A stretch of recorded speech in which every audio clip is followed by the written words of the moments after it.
Welcome to Dom's Corner, everybody. I am your host, Dom Martino. Today, I'm sitting here with the one, the only Ian Schick. Ian, how you doing today, bud? I'm doing fantastic. I just moved, got everything set up. I hope you guys enjoy the little view you have now because it was awful before. Hey, man, I'm loving it. I'm loving the view. I'm loving the view. That's how I'm doing. You want to know how I'm doing? I'm loving the view. That's it. Loving the view? Just feeling the view. Feeling the view. Thank you. Yeah, you're welcome. Oh my God. All right, so we got some stuff to talk about here today. Actually, really not a whole lot, to be honest with you guys. Really today, the game plan is just to run down some news. But before we do that, you know what we do on this show? Before we start with the news, we have some drinks and we bullshit. Ian had a big announcement earlier this week that was very exciting. I don't know if you want to share that here, but a toast to you, my friend, if you know what I'm talking about. I wish I had alcohol with this, but I'd have to go make me a drink if I did. Oh, but a toast. A toast with your live wire. What is that? Is that a Mountain Dew live wire? No, that's Dr. Pepper. Right. The official Texas drink. I don't care what anybody says. The official Dr. Pecker. I love Dr. Pooper. Doctor, please sponsor me. Guys, I will be going to a school in Arizona called CRAS. It's the Conservatory of Recording Arts and Sciences. And I will be starting that in April on the 24th. And I'm so stoked. Yeah. I'm stoked for you, man. I really am. And 100% congratulations. That is very, very exciting news. And I appreciate it. Seriously, man, from the bottom of my heart, you're one of my best friends of all time. So, like, you know, that's that. And you're one of mine. I appreciate that, sir. I appreciate you being on the show today, Ian. And so, yeah, like I said, we're for the top half, we'll just kind of drink and bullshit. Well, I'm gonna drink. You're gonna bullshit. So that's. I kind of want to go grab a drink real quick. Hey, you know what? Make yourself a drink. I'll stall the audience. We can have that drink together. Go ahead. I'll go sir. make a straight one. I probably should have forewarned you I was gonna have a drink. So. Yeah. All right. So Ian's going to go make himself a drink, and we're going to have some drinks on the show today to celebrate his big news. Very, very proud of my friend there. So yeah, listen, guys. So on the table today, I'm sure you saw the thumbnail. We do have a Funko Pop Leak. It was a big one. I don't even know if Ian knows about this really. We have some news about the old Deppster. Not good for the old Deppster. Johnny Depp. Looking real bad for him right now, and we'll kind of end the show on that. So that's one of the more negative things. And when Ian gets back with his drink, and I'm actually glad he's going to grab one, he and I are going to probably yeah. And he's back. Put my headset on, man. Let us have an actual toast. Awesome. And I was just telling the audience, Ian, that this toast, unfortunately, has to start to something negative before we start to your positive. Awesome. Let's do it. All right. So we have to toast to the unfortunate death of actor Sean Connery. He was 90 years old, and a toast to his life. I ask everybody to raise your glasses to the sky for a gentleman that you would look at and you would say, "That's a fucking actor." That's a fucking actor. Toast, cheers to Sean Connery. Here's a celebration for his life. And seriously, man, like Connery, man, that's the first Bond, dude. Most recognizable Bond. Yeah, 100%, and the best Bond in my opinion. And I'd watch him as a kid and be like, I want to be that guy. You know what I mean? I think a lot of men did when they were younger too. Classy. Smoking my cigarettes, and that's the other thing I'm gonna do here. I never smoke on the show, but I'm gonna have one to Sean Connery, and that's the only time I will ever do it on the show because of Sean Connery and his cigarettes. I don't like to promote smoking on the show, but I am going to have one to Sean Connery. Plus, it's good with my alcohol. So, but I can respect that. One more time, we're gonna raise the glass to you, sir, and. Cheers to you. I don't know if anybody double toast, but cheers to you for your big news, your big, excellent news. And I wish you well, sir, at school. Love you. Love you. I saw this. Shirt today online that I really wanted to get. It's so it's Dr. Fauci, right? It's a Dr. Fauci shirt. So it said "Where's Fauci?" But Dr. Fauci was in the "Where's Waldo" attire, and I was like, I gotta get that. That's amazing. Dr. Fauci, what are they from? Dr. Fauci is the leading man in the COVID-19 task force, sir. Oh my lord! Or was, and I really wanted to get that shirt. He's the one that got fired, right? Gonna get fired if Trump wins, but that's a political discussion we won't get into. No, we will not. Because I like to keep my fans, and I'm sure I got them on both sides of the argument here. So we're gonna hold off on that. That's fine by me. I mean, like, if somebody wants to know how my views are, you can just look me up on Facebook, and you won't like them. Yeah, I'll tell you what. Here's to Sean. But I'll tell you what. I don't know what I was going to tell you. I was going to tell you is, You said, here's to Sean. I was going to tell you is like smoking. I'm not promoting smoking on the show, but I was going to say is back in the day, man, it was fucking classy. I don't know why it was, but it was, and it's kind of unfortunate that it was such a classy thing because now it's such a toxic trait that so many people are doing. It's I don't want to say it's toxic in a way of like, you know, it's toxic to other people. I mean, it is, but it's toxic to your own self. It's something I'm trying to cut down on, for sure, for myself, because it's definitely unhealthy. Yeah. But the biggest problem there is, I mean, you know, you wish you can quit cold turkey, and there's people that have, but they say that even that could be unhealthy for you because your body's so used to one thing. Yeah. No, I mean, I've quit cold turkey before, and I was perfectly fine until one bad thing happened, and then I was just like, it's the end of the world. I need a cigarette. So that's part of the reason I switched to vaping, because it's like it's the healthier alternative, not the healthy alternative. Right. It's definitely not healthy. That's been proven. I mean, yeah, no. Probably over cigarettes, though. It's got to be, right? So the same chemicals that are in it are the same chemicals that are used in inhalers, other than the nicotine and the flavoring. Right. So it's not super unhealthy, but you're still taking something foreign into the lungs. Yeah. And I mean, there's also the nicotine, which nicotine is technically a poison, even though nicotine is also in your nightshade fruits. So like tomatoes, eggplants, blueberries. Those all have nicotine. I'll never forget when that whole shit went down, when the cigarette companies were trying to take vaping out of business, and almost succeeded. Almost. Thank God they didn't, but they're still trying. That's the bad thing about it. Well, they definitely got the vaping companies to put some stipulations, you know, down and stuff. Yeah. Which, I mean, there's stipulations that they were needed. I'm not gonna lie about a lot of some of the stipulations were needed, some of them weren't. Yeah. But if we're gonna get into the vaping politics, that's something that I think that it's already dominated by somebody. And if you want me to plug their channel real quick, I will. And I feel like if you're part of the vaping community, he's somebody fantastic to listen to. You can. As a content creator, I want all. I'm sure the guy probably is already more successful than me, but I'm saying like I like all my fellow content creators to succeed. So you can plug any channel you want on here. All right. Well, it's Grim Green, which I'm sure most of the people who vape are going to know who he is, and he does a lot of talk about the politics, and he talks a lot about how like we can save the vaping community. So it's a lot of what he does. So I mean, if you are interested in the vaping politics, definitely go check out Grim Green. He also has some great reviews and does his own podcast. Right on.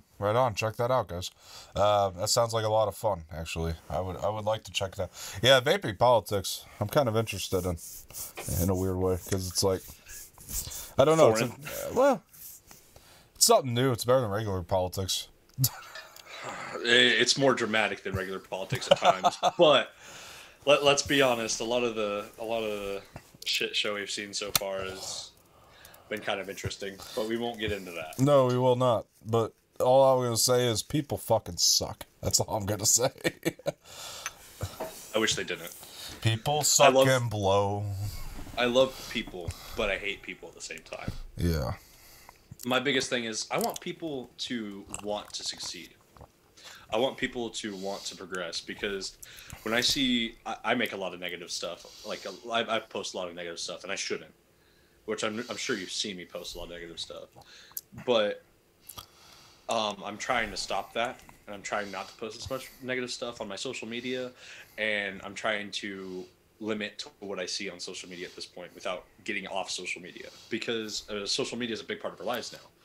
So, the one thing I'll say, a little bit of like Adam stuff here.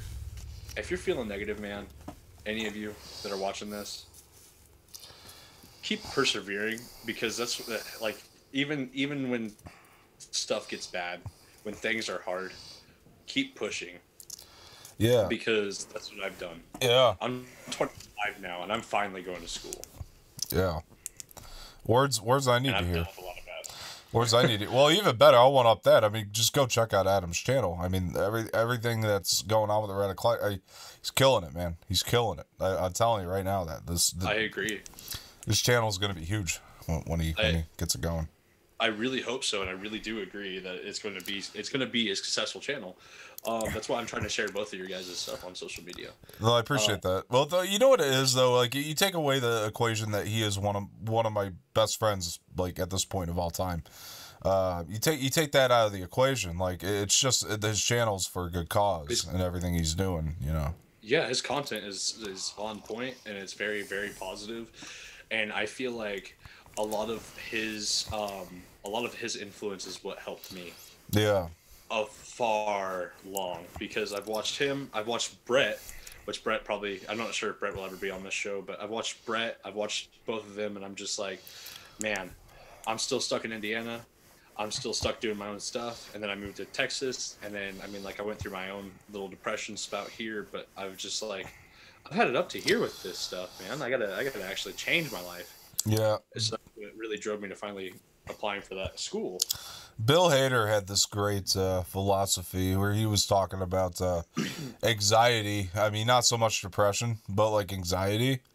And I feel like it could have probably applied to depression. And he says that the way he looks at it now is he walks around with his anxiety as if it were like a friend of his, right? So he's like, all right, I'm gonna let it sit on my shoulder, and we're just gonna walk into the room together. And like I mean, when you break that down, there's a lot of meaning behind that. Face your fears head on. Right. That's what I get out of that. Right. Anxiety has got to be your closest friend, I guess. You know, because it's like you have to acknowledge it. That's important. You have to acknowledge it's there in order to overcome it. I have anxiety, I have depression, and I have bipolar. So I mean, I have all these fun little things in one. So I mean, it's a lot of self-battling, but I think the biggest thing is always keeping up on the battle, no matter how hard it is. Yeah. Always keep up with it. Anxiety is something I've struggled with for a long time. So. I believe me, I know. I've seen your anxiety hit a few times. You worked with me at FYE, so that's inevitable. Yeah. FYE was way more stressful than it needed to be. Yeah, we can get into that. It shouldn't have been so stressful. Well, FYE was like, man, I can't even tell you. I thought it was like, I bitched about stuff when I was a second assistant, and like then when I moved into like the full-time assistant, like I felt like I was like, boy, I had no right to bitch when I was a second assistant, or maybe I did, but like I really didn't once I became full-time there. It was like a whole thing. Like, you pretty much are the store manager, and like being under Brett, bro, like being under Brett as an assistant manager, as a full-time assistant manager, is kind of hard, because like he was in and out of the store. Like there was times I had to run that store by myself, and I was like, I don't know what I'm doing. Well, I was like, here's free balling. Well, let's not underplay it though either, because like Brett is successful. You know what I mean? Like he sets that bar so high. There's a reason he is so successful, is because he sets the bar incredibly high, and I don't blame him, because when I was there, that's how I wanted the store to be. The problem was I was just dealt a bad hand in terms of employees. I felt like, I'm not saying that I could set the bar as high as Brett, because I like to do. I didn't care about the company that much. You know what I mean? When I was there, like I can get that. It was tough for me to care about the company, and he cares about that company, and that's great. I think I love that he now, does, to be honest. right, and that's fine. I mean, and he's succeeded by doing that, and that's the key to success for him. That's wonderful. Where I'm at with that company, I think it's a terrible fucking company, and I've seen them treat employees firsthand, like in a very bad way. So, I honestly, I can understand that. I feel like one of the only reasons why I would have stayed would have been Brett and Corey both. mm-hmm. I really liked Corey as a DM. I know a lot of people probably didn't. I loved Corey as a DM. Corey was real with me, which it's funny because Corey was like, it's probably my white privilege speaking, but I've never had ramen in my life, and I'm just like, how have you never had ramen a single day in your life? Not even as a kid. How? Yeah, well, those guys were super fucking cool. I mean, in all honesty, Yeah, those are. I should. So the reason I left the company, I'm not going to get into it, because I don't think the company should fail because of some things I say, because it's just one manager. But the one manager that replaced Brett, I was not huge on him. I hope he becomes a better person. That's what I'll say. And I should have been straight with Corey and said, hey, this is my problem, and I kind of want to leave because of it. But I just left. Yeah. I was going through a lot of personal stuff too, so I mean it's not a good excuse to just up and leave, but at the same time, it's like I was that anxiety and that depression and that critical, stupid thinking, Right, came into play, and I was just like, I'm done. And then I went to work at the prison, which was a fantastic choice, especially with anxiety and depression. my buddy worked at a prison for a while. My best friend, he liked it. I think for the time he was there. I can't remember what happened and why he left. He told me about that, but well, never mind. I do know. I'm just not going to share his business on air, but That's fair because it's his story to tell. But yeah, he definitely enjoyed it quite a bit. I'm sure I could guess as to why he left. I won't say, but I mean, like, I left because of the other COs. I'm not even gonna lie to you. It was easy for me to kind of like talk with the inmates and handle that position, because I mean, like, I grew up around crowds similar to them. Well, what was your exact position whilst being there? I was just a CO. I was only there for 4 months. Again, more of that stress came. Life happens. I'm glad that I left. I'm not gonna lie to you, because I probably would have gotten myself into big trouble over stupid things that shouldn't get me into trouble. Hold on one second. No, you're yeah. Good. Never mind. Anyway, so I mean, I probably would have got myself in trouble over stupid stuff that doesn't matter, and would have ended me up in there as well had I stayed and let stress get to me as much as I did. But I was just like, life happens. I gotta separate myself from this. Yeah. Because of my own personal stuff, and then the stuff going on there. Because a lot of COs, they deal with a lot of stress too. So when they're dealing with their stress, they let it bleed through sometimes. Yeah. Hey, could you do me a favor, just in the future, not to be a jerk? Could you mute your phone or put it on vibrate in future shows? That was my TV. I apologize. Oh, okay. No, it's cool. I know your phone's gone off before, and so like, yeah. That was my PlayStation. I got a notification. You know what it is? Usually I don't get notifications. It's honestly like, because when it did it the last time, you were actually the one speaking, and I feel like it diminishes what you're trying to say if there's sounds. You know what I mean? So like, I actually feel like it's for you, because I feel like it diminishes what your points, and it's distracting from that. It's not so much. No, I get you. Me, yeah. I'm not upset by it. I understand the point. Yeah. Which usually my stuff is muted, so I apologize. No, you're fine. The last time that happened too. But yeah. So if you guys ever go work in a prison, just know that there's a lot of stress with it. And honestly, sometimes it doesn't even come from the inmates. The inmates sometimes can be really cool with you. Now, granted, they might use that against you, but it's not as hard of a job as people make it out to be. Because, I mean, compared to jails, people have a chance to get out, so they're kind of crappy. Where in prisons, they're there for however long, and they're just like, I don't want to get out. I don't want to be stuck here anymore. Or sometimes they do. And I mean, sometimes you have an inmate that severs his other cellmate's head. So that's a story I'll tell you off air. Sounds good. Hey, I want you to guess. I was just looking at them in my screen because I just put these up in the background. Can you see the 2 action figures back there? I can, but I couldn't tell they were action figures until you told me. Okay, now that you know, can you guess what they are? So this one over here, right there. So I can't even tell. There's no way I could even tell. I'm sure that they're Star Wars related. No, actually, one is and one is not. One is and one is not. Yeah. Okay. So this one is the Star Wars related one. What's the other one? That's a Luke Skywalker. Dang it! I was gonna try to guess still. Oh, sorry. Okay, well I'll let you guess the other one. Okay. That's Luke Skywalker. That's actually one of the originals that they put out when Empire came out, and before Disney owned it. Yeah. How did you get your hands on that? Flea market, dude. I found it real cheap. That's amazing. It was amazing. I was so thrilled when I found it. I'm sure that thing is worth a lot too. It was worth more than I paid for it. I'll tell you that right now. Oh yeah, for sure. And then the one to the right of it is, I'll let you guess this one, but I'll give you a hint. Game of Thrones related. If it's not Tyrion, I don't care what it is. It's Arya. I mean, it's Arya. Yeah. Okay, you know what? I care a little bit, but Tyrion is the best.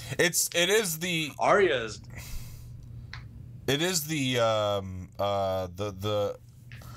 I guess like the 8th season version when she killed the Night King, like that's the version of it is. Yeah. Okay, so I mean that makes sense why you have it there. Yeah, I actually have the shirt. I'll wear it on the show sometime. It's Michael Jordan. Definitely. It's Michael Jordan. It's the Jordan shirts, like the Jordan logo, except it says Arya, and instead of like Jordan flying up with the ball, it's like Arya flying with her little dagger to get the Night King with. That's amazing. It is pretty cool. It's one of my favorite shirts. I haven't worn it on the show yet. I don't know why, but you need to. We need to have an episode where we talk about Game of Thrones, and I could probably get Andy on that. Do you remember Andy? Yeah. He came to that Halloween party, right? Which Halloween party? Megan's. Yes, he did. Yeah. And him and I were both Jon Snow. That's right. Not Chumley. What is his name? I can't think of his name. The book smarts one. Sam Tarley. Sam. Yeah. Sam Tarley. Yeah. Have you seen that dude in interviews and stuff? Like, he's really funny. I'm sure he is. He seemed like he was funny through the show. Like, he gave off funny vibes. Yeah. Well, I like Kit Harington as well. Oh, Kit's great. What I loved about it, Samuel Tarley, I believe. Samwell Tarley, maybe? I don't know. Samwell Tarley is like how comfortable that actor became with the character throughout. You know what I mean? So it was almost he got comfortable really fast. You could tell he was uncomfortable at first, but he got comfortable so fast. Well, they ended up giving him so much to do too by the end of it, and I really enjoyed that. Oh yeah. Yeah, he's one of my favorites actually by the end of it. My favorite is Arya. My favorit's Tyrion. Tyrion's my number 2. Tyrion's my number 2. Peter Dinklage just plays that role like it's his second nature, almost like it's his first nature. By the time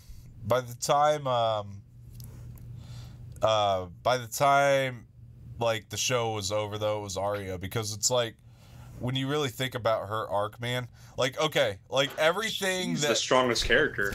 Everything that her killing the Night King meant for her arc to me was like, it was incredible, man. It was like, okay, so we had all this shit where she goes through the what was that? The faceless man training and all that, right? And then so it's like, that was awesome. It was awesome, but like on one end you feel like it's nonsense for a minute. Like, it's cool to watch it all, yeah, but I agree. You're like, where's the payoff? And then when she kills the Night King, dude, when that happened, I jumped. There it is. I jumped up in my chair and I fucking cried because I was like, I literally cried because I was like, oh my gosh, I've loved this character throughout the show and I've just wanted to see the big payoff, and I couldn't believe it was her. I know there's a lot of fans that she turned into such a little BA. I know. Oh fuck! I'm sorry.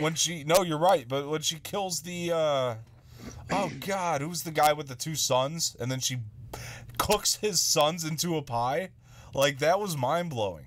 That was some of the coolest stuff I've ever seen. Yeah, it's the guy who plays Mr. Filch in Harry Potter. And then she like, oh yeah, oh Oh, I remember that. Remember, she's disguised as God. I think one of his wives. She ends up disguising himself, or one of his servants maybe, and then so then she just cuts his throat, and she's like, I can't remember the line, but my name is Arya Stark, and she's like, this is the last face you'll ever see as a Stark or something, because she's telling him about, you killed my brother and my mother, and it's like oh my God, dude, the Red Wedding was shocking. The Red Wedding, I hated it. It was the worst part of the whole show. Oh, I hated it. Like, I don't even care. It was amazing. It was amazing. That's what I love about it. I hated it so much. It was the worst part of the whole show. Look, the ending was awful, but the worst part of the whole show was the Red Wedding because it broke my heart. We can get into that too. The ending. I like the ending. I had mixed feelings. I felt like it left it open-ended. It's not my favorite part of the show. Yeah, you know who it left it open-ended for? Arya. Arya's the only person that they left it open-ended for. And that's the a little bit of Tyrion and a little bit of Jon Snow. Nah. John's happy, They left it open-ended a little bit. Yeah, Jon is happy, and I like that. Jon, they at least made Jon happy, and like, well, what was...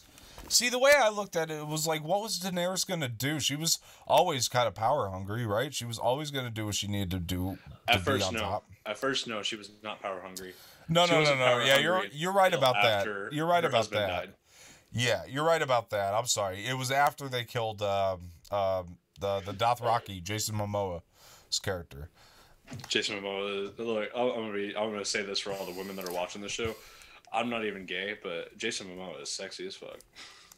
He seems like the coolest guy to party with in terms of like people in Hollywood. Oh yeah, I would party with Momoa.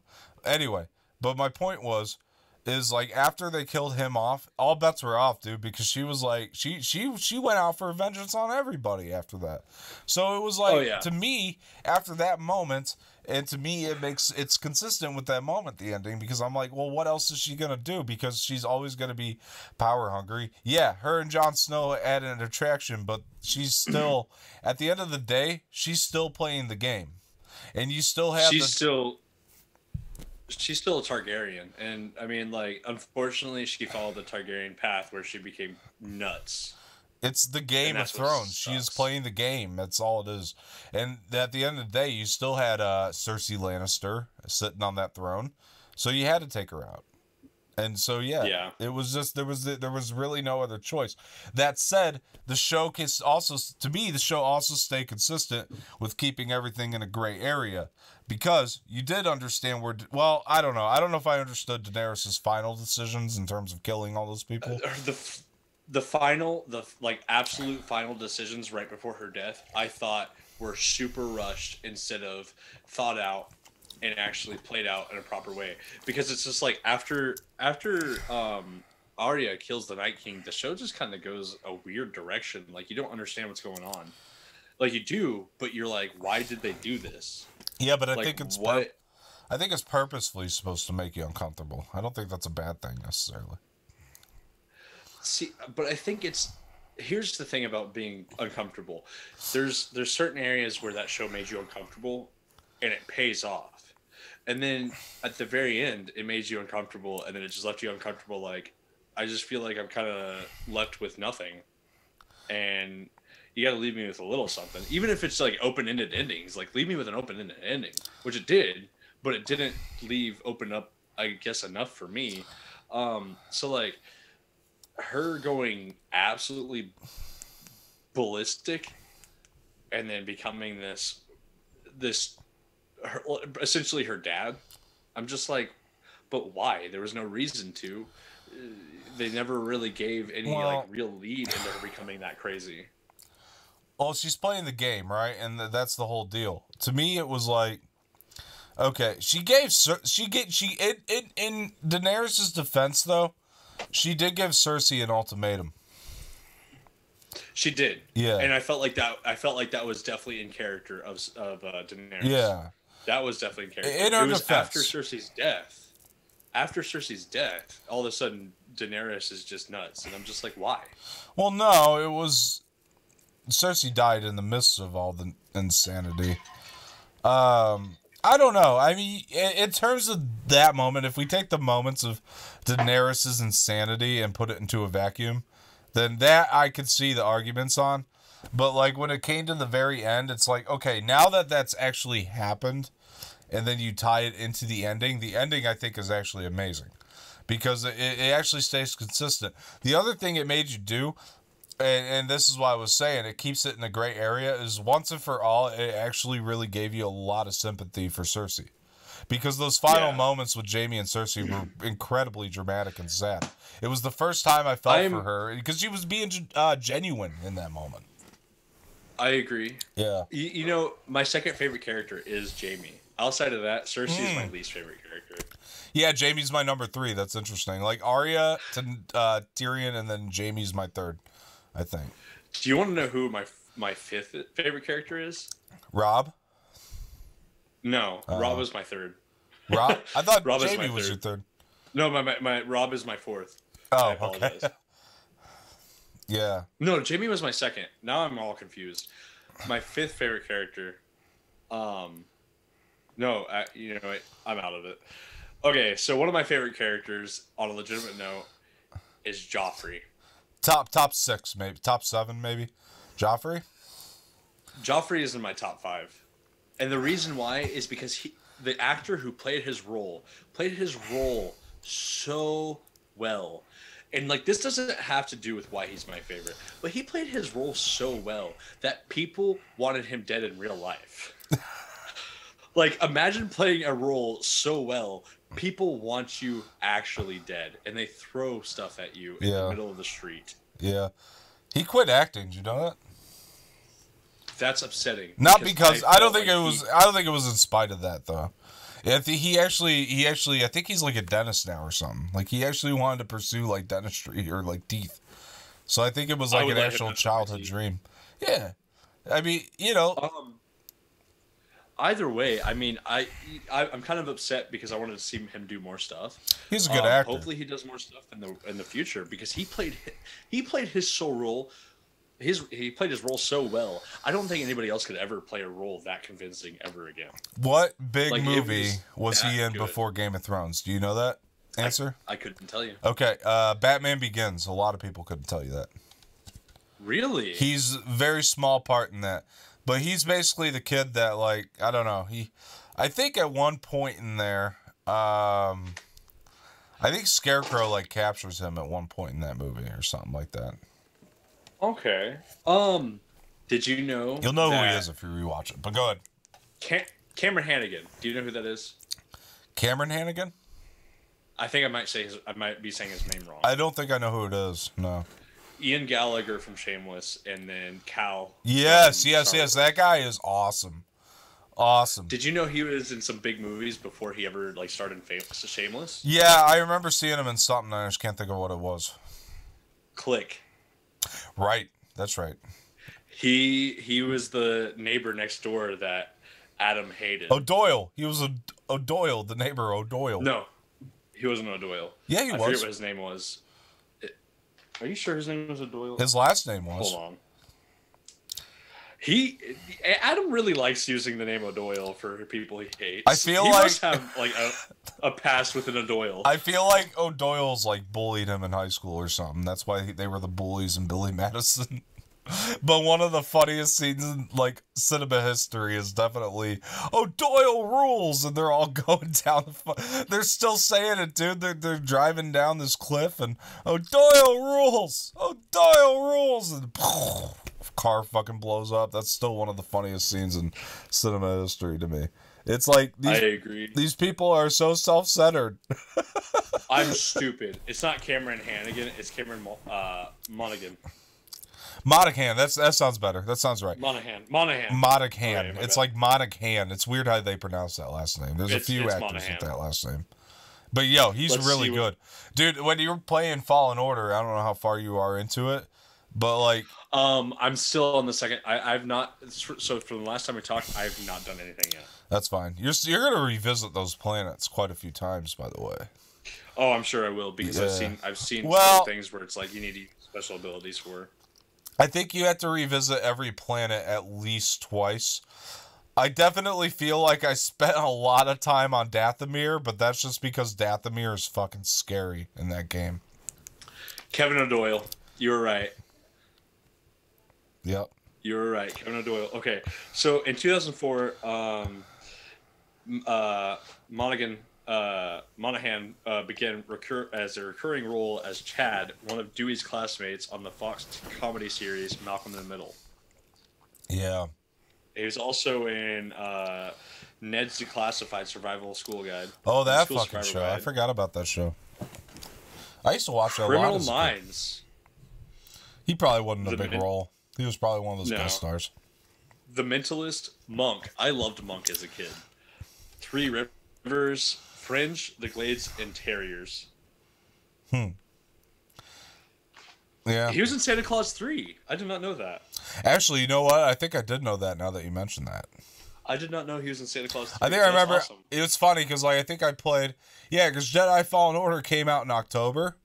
And I think I watched Santa Claus 3 that Christmas, the following Christmas. And I was like, hey, that's fucking Cal Kestis. I remember specifically doing that. Like, no, but Cal, my point was that kid's great because, like, when you're playing as Cal throughout that game, like, you get so attached to him just by playing as him. I'm not gonna lie to you. I was attached to him from the beginning, but I also love Ian Gallagher as a character. Yeah. I'm not sure if you've watched Shameless, but Ian Gallagher as a character is fantastic. Oh, no, I remember him in Shameless. That was the other thing I was going to bring up. I haven't seen the whole thing, but he is great in Shameless as well.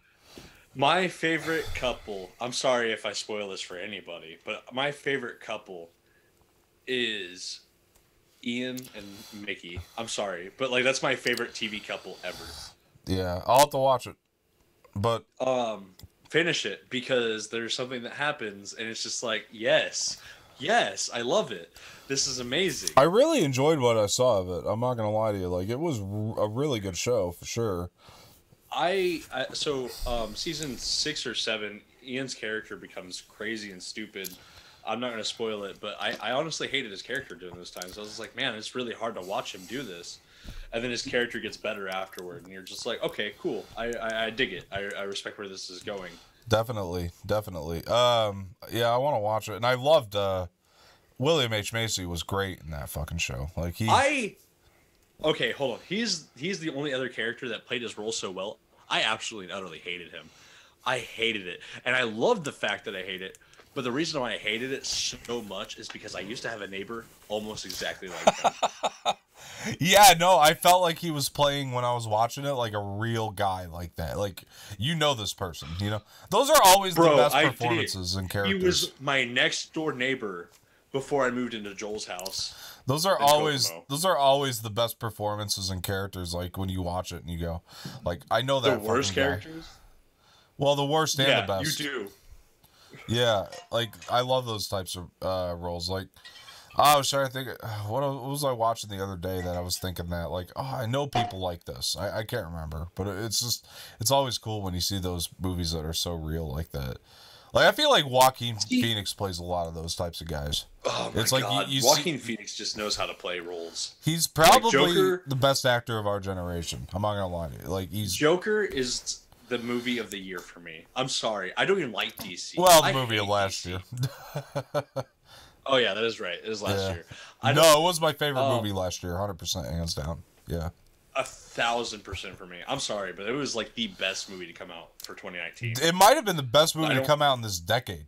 I got to be honest with you. Honestly? Yeah. Let's be real. Yeah, I agree with that statement. I agree. It's the type of movie we're not going to see anymore. Like, they don't make that type of movie anymore. Well, like, go back to like the 70s. Rumors. Well, a sequel, but we'll see how that goes. I'm just saying that, like, I hope it's good. You go back to the 70s, dude, you had, like, Taxi Driver, which Joker took a lot of influence from in terms of its gritty style and all that kind of stuff. And I did not know character study. Oh, watch Taxi Driver if you have not seen that. That is top-notch shit.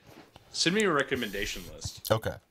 Well, if you like Joker, Taxi Driver's got to go at the very top, I would say. Basically, a lot of, like, Martin Scorsese directed films are, like, especially the earlier stuff. They're like, it's super gritty. Is that Martin Scorsese? Taxi Driver was. Oh, okay. Todd Phillips did Joker. Todd Phillips did Joker.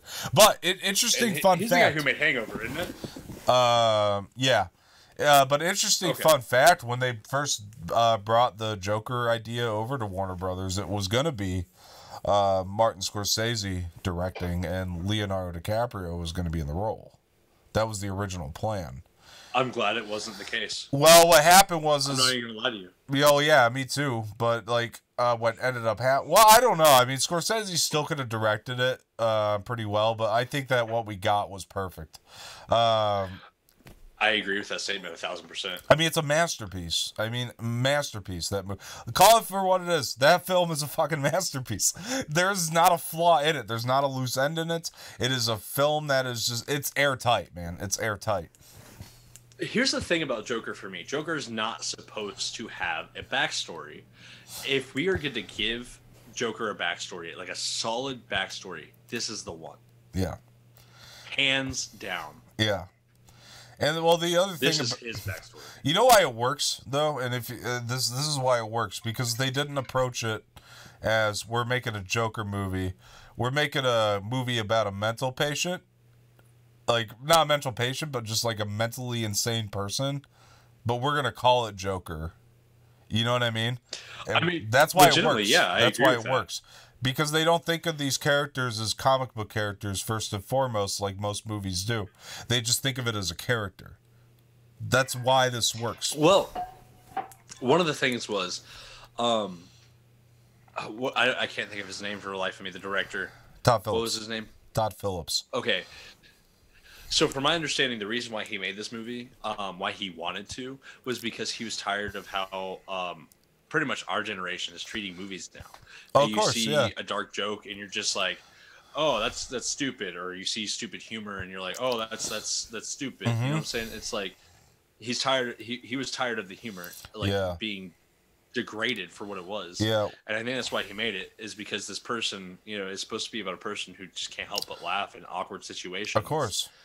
And it's supposed to, you know, bring out the humor in things, but it doesn't, and that's what he wanted to approach. Well, that's also why Todd Phillips moved away from comedy too, because he was so... I mean, he knows that he can't make The Hangover today, because it's like the cancel culture is going to get him.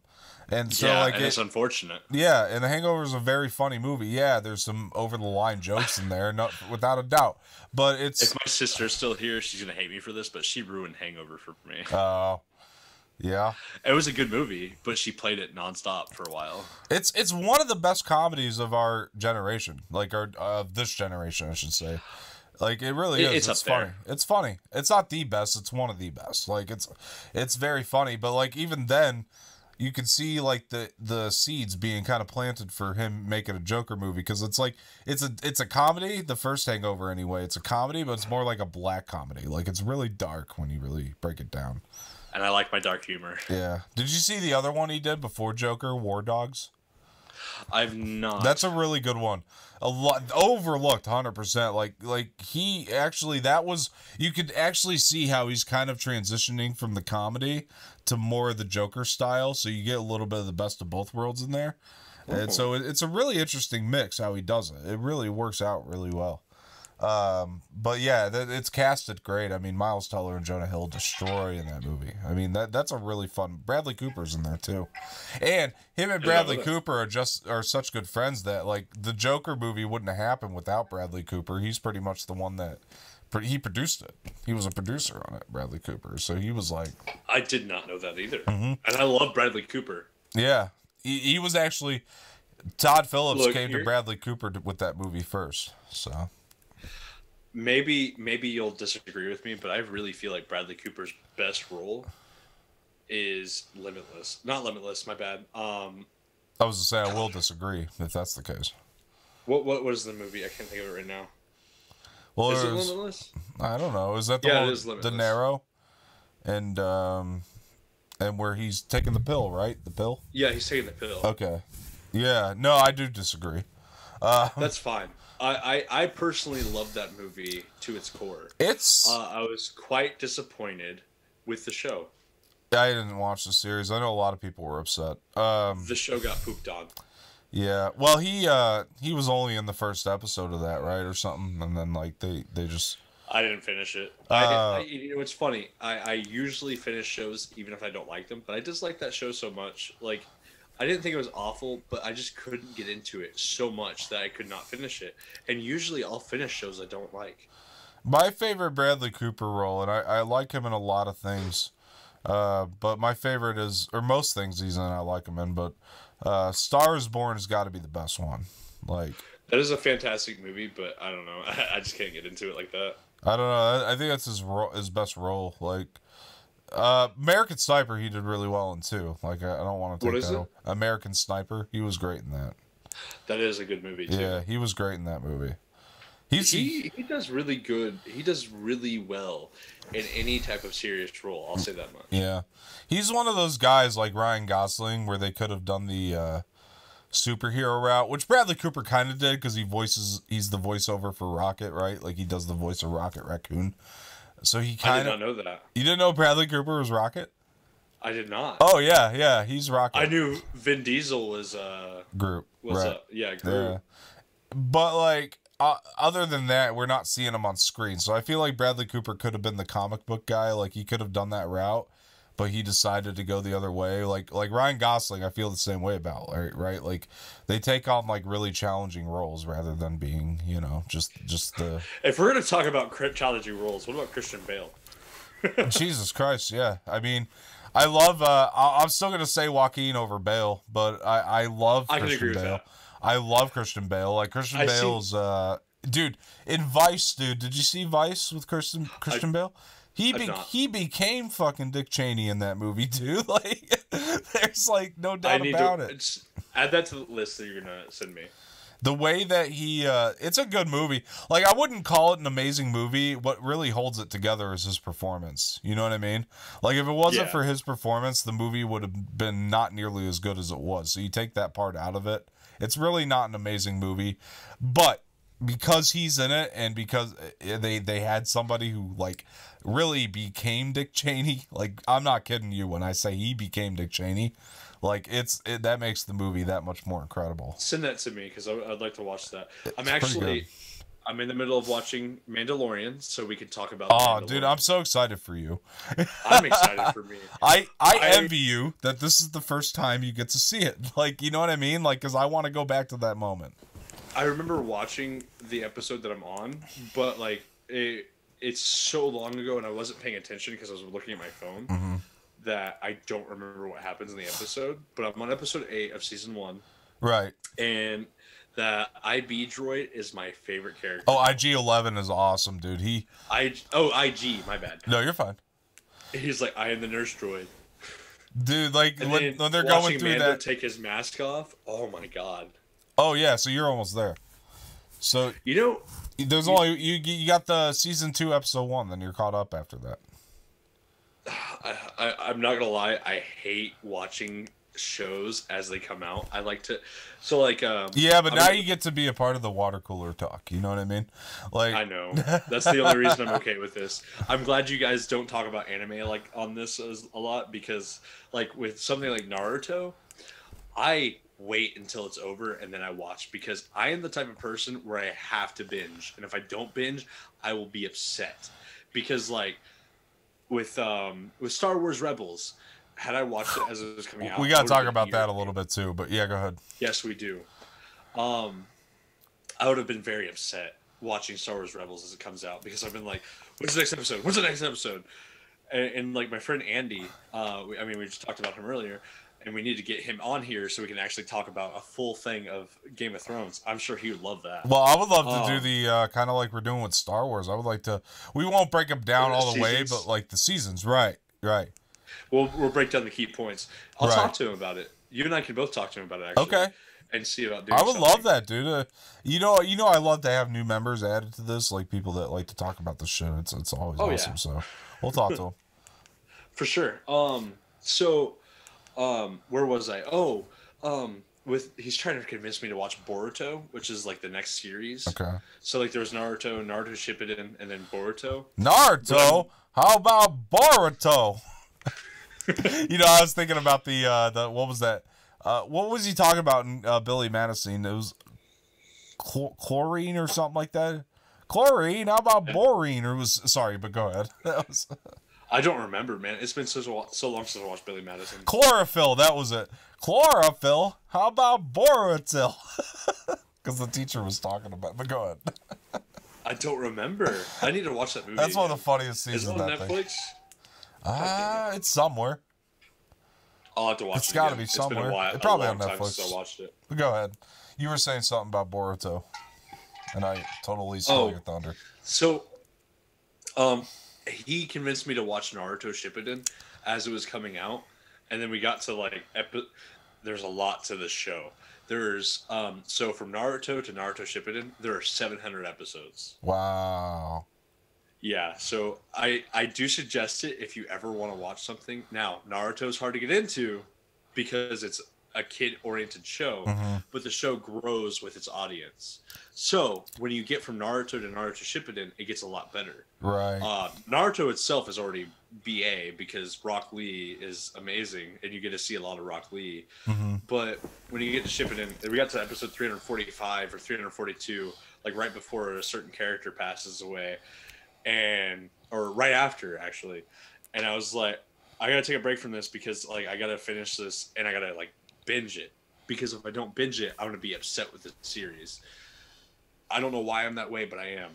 Yeah. So like, I'm gonna be a little upset with this series as we watch Mandalorian. I'm gonna be honest with you, but I'm probably gonna love it at the same time. I'm just gonna be upset because the shows aren't coming out as fast as I want them to. Well, so, difference of Mandalorian is 8 episodes a season, right? So I mean, you get kind of a good fill between them, yes, but at the same time, it's like you gotta wait so long for them to come out. And it's just like, what happens if I get in a car crash and I die? Or I don't. Yeah, that's true. But I still like. That's true.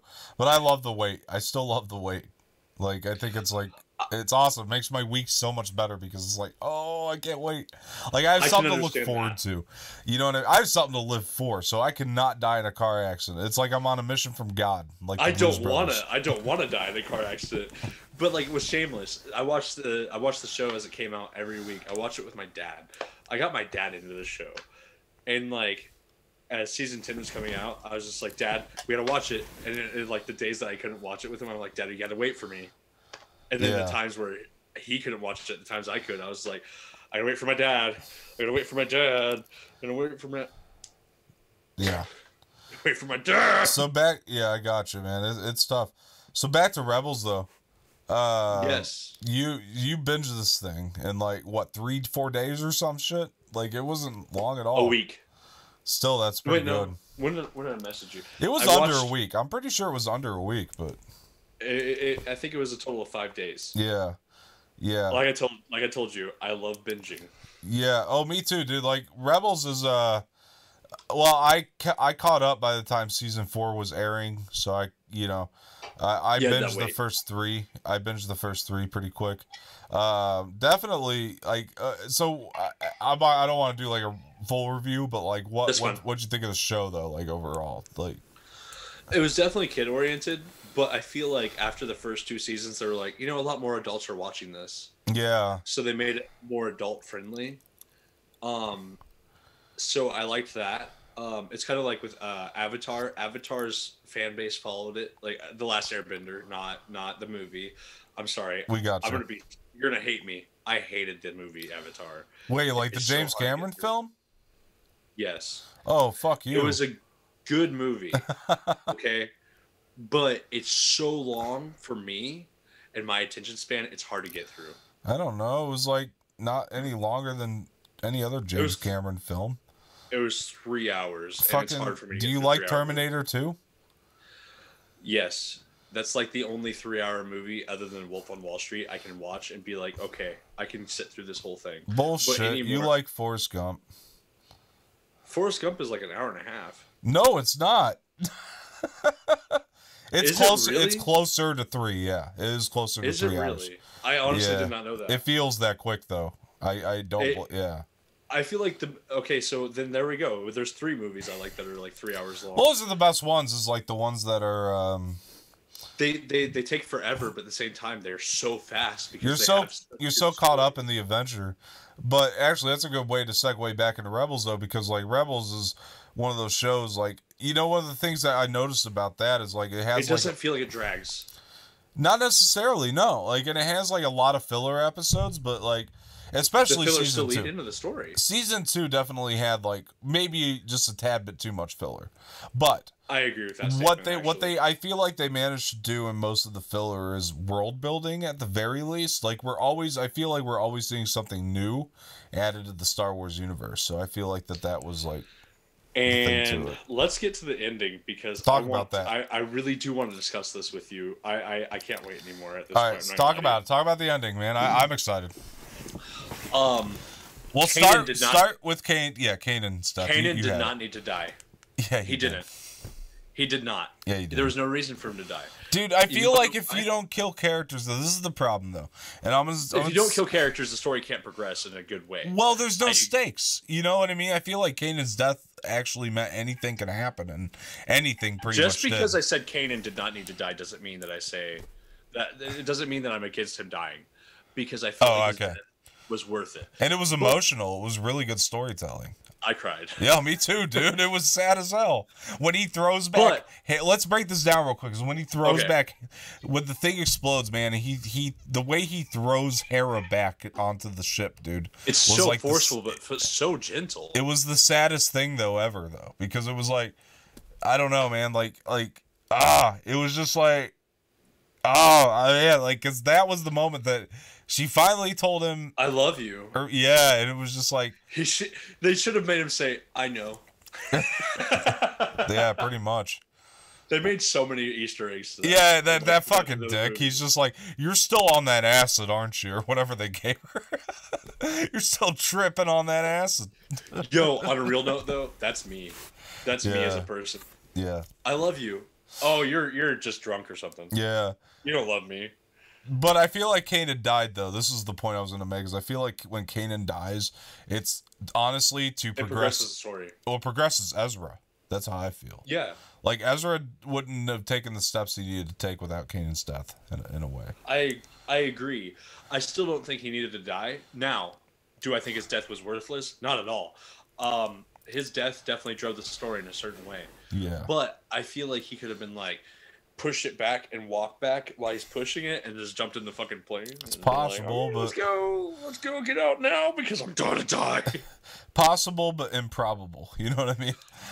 I think watching Ahsoka be brought back and then convincing Ezra not to save Kanan was very powerful, saying, "Hey, look, this is right." The well, the next thing, that was the next thing I wanted you to get into was the World Between Worlds, because in World Between Worlds, like that by the way, is amazing because, like, number one, you hear everything. Well, I don't want time travel to be abused in Star Wars, and they did it so perfectly because number one, it felt earned. And like you said, you heard everything, and it really brought like all these different elements of Star Wars we'd already seen together in a really cool and interesting way. I loved the confusion on his face too. Yeah. He was like, "What is this?" And I like that he's hearing all these things. He's like, "What am I going on?" Well, I like that it sets up that you can't really play with time travel in Star Wars because it has stakes to it. Like, even him saving Ahsoka was a risk. You know what I mean? Because he was playing with something he didn't know he was... You know what I mean? You know what my favorite thing was? I'm sorry. No, go ahead. I do have to interject here. No, you're fine. My favorite thing about this series was the continuity between the owl. I don't remember the owl's name, but the owl. I know what you're talking about. That was pretty cool. The owl is played out through the whole series, if you really pay attention. There's small little Easter eggs. Yeah, I know what you're talking about. I thought that was cool, even on Sabine's armor. Yeah, I thought that was cool, too. I don't know if it's my favorite thing about the show, but it was cool. I know what you're talking about. It's just the continuity of the show is fantastic. They don't leave a single dead end. No. They don't leave a single thing to be like... Well, they do, but they don't. You know what I mean? Like, you know how it ends, so they do. They close it off they close it off perfectly. They do, but in terms of what the story was telling, yeah, you're right. They close the story and this chapter up of these characters in the time period perfectly, you're right. And the thing... but with World Between Worlds, though, when I think it's just incredible how you leave this thing off in season 2, he comes back in season 4 and saves her, and you're like, oh, that's what happened, because you're like, and it even shows her walking away, how she walked away at the end of season 4 too. Yeah, that's true. And then she, what was the whole thing? Which Dave Filoni, I mean, he just knows how to direct a show. Filoni's the best, dude. Like, this guy knows Star Wars back and forth. Like, it's so easy to tell in the when you're watching this. And even because he has some creative say over Mandalorian, I mean, you can see it there, Does too. he? Yeah. Well, I did not know that. Well, basically, like, okay, so Jon Favreau created the show. Like, Mandalorian was all his idea. But he didn't want to do the show without Dave. So that was, like, the first person he called up. Yeah. First person he called up was, like, Dave Filoni. He's like, because Jon Favreau understands that Filoni knows the universe back and forth, okay, right? so this last name's Filoni. My bad. Oh, you're fine. But Favreau, like, yeah, first person he called up was Dave, and was like, dude, like, I wrote all these scripts over Christmas, like, you got to read these, you know? And so Dave obviously loved it, but Dave also put his creative notes in there and was his like, ingenuity. yeah, he was like, and so they basically, yeah, honestly, it's more of a partnership. I shouldn't even say that Dave has some creative control. Like, Favreau and Filoni, there is a partnership. Like, I feel like Favreau has more say in terms of, like, if Favreau doesn't want to do it, he's absolutely not going to do it. You know what I mean? So he has more power over it, but he trusts Filoni so much that it is a partnership. It's a partnership. Right, because Filoni, like, there's a docuseries on Disney Plus for Mandalorian. It's a 7-episode thing, and it's all behind the scenes of how they got this thing going. And it's like, I'll have to watch it. Dude, it's roundtables of everybody that directed the episodes, and also Favreau and Filoni talking about the creative process and everything. It's incredible. Here's one thing I'll ask you about Mandalorian. How much of that show do you think was shot on location? Was what? Was shot on location versus, like, a CGI environment? How much of the show do you think? 90%. 90% on location? Honestly, I would even argue 98%. It felt like it was really shot to location. It felt like it was there. None of it was on location. Really? Yeah. So that's the other thing about Mandalorian that makes it so revolutionary, is it's the first show ever to use this new stagecraft technology. So you know how you're, like, playing a video game? You know, amazing. Yeah, so you know how you're playing a video game and, like, your environments change as you're moving. It's right. So it's real-time rendering. Well, that's what they do with Mandalorian. So they had this, like, big-ass screen. So they build these sets, right, indoors on these sound stages. And they have this big-ass screen. And basically what they're projecting on this screen is all being real-time rendered. That is honestly astounding. Yeah. I love that. That's why the show won 5 fucking Emmys for its effects, dude. It's like... that, you know, I think that's the only Star Wars thing ever to get, like, a pass for its effects, because most people hate the CGI effects that they've done in, like, the prequels, and I like the prequels. Yeah, I burnt myself out in the second prequel. Yeah, but the prequels too at the time were revolutionary because that was also new technology. Well, like, and without let's be honest, for the time frames they now. were released and the times they were released, like, most movies that did that type of stuff, they look like trash. Mm-hmm. But you look at those movies, they looked amazing. Yeah, that's why. Well, the other thing I was going to say is because, you know, productions have been shut down during COVID and stuff. That's why Mandalorian essentially is actually able to keep going, because they're already going to start filming season 3, and they're going to shoot Obi-Wan this way too, is because they had the stagecraft. They are doing Obi-Wan? Oh yeah, Obi-Wan's starts in March. Starts filming in March. Yes. Yeah. Yes. Yeah, Obi-Wan's in March. Okay, so let's talk about Solo just for a quick second. Okay. I'm gonna give you my quick opinion on Solo.